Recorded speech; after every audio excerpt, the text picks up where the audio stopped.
হঠাৎ করে আমরা প্ল্যান করে ফেলি আজকে আমরা পিকনিক করব। তো এই দোকান আসার পরে নুডলস নিলাম, ডিম নিলাম, দেন এখন আমরা যাব রাব্বিদের বাসায়। অ্যান্ড রাব্বিদের বাসায় আসার পরে আংটি পেঁয়াজ মরিচ কেটে দিল সুন্দরভাবে।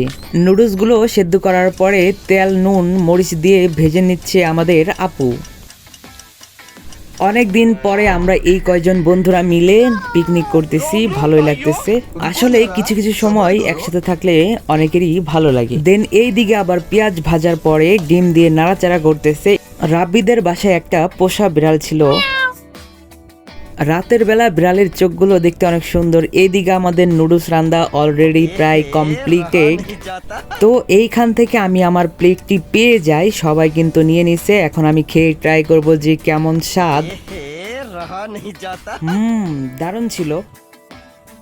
দুর্ভাগ্যবশত আমরা 7 আপ কিনছিলাম, কিন্তু 7 আপের ডেট শেষ। খাওয়ার পরে বুঝতে পারি যে আসলে স্বাদ অন্যরকম। 7 আপের ঝাঁজ কম এবং একটু নোনতা। আপনারা সবাই দেখে খাবেন।